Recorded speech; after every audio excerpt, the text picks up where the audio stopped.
Hi, my name is Samantha. I go by Sammy or Sam, whichever one is fine with me.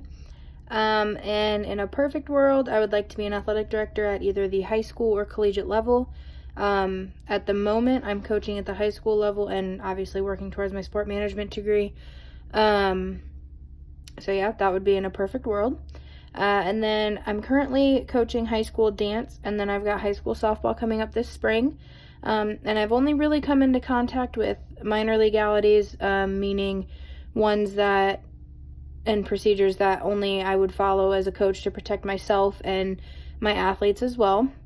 So not giving out my phone number, only communicating with athletes in person and or via school approved message apps, I guess. And then kind of one major lawsuit that I've had experience with, the school that I'm currently working at is at the moment being sued by a former student. It started in 2017, so last school year. And while the lawsuit itself has nothing to do with sports or anything sport related, it's actually a very important issue, and it kind of gave me some insight as to how I wouldn't handle a situation. Unfortunately, our former principal told us that if it got brought up, we were to shut it down and to not talk about it or address it with our students. And that unfortunately just doesn't work with high schoolers. They're teenagers, so they talk, and because we didn't address it, it got turned into a joke.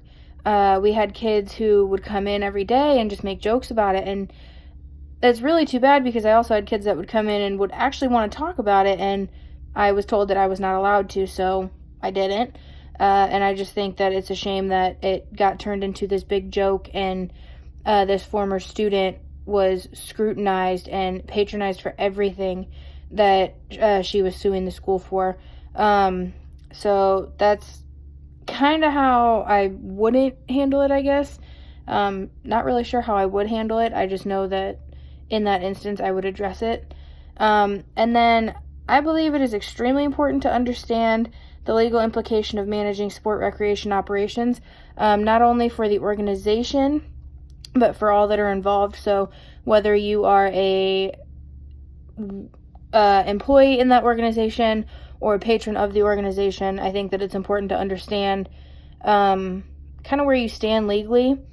And then lastly, an interesting fact about me is that I still currently hold high school and collegiate records for pitching for softball.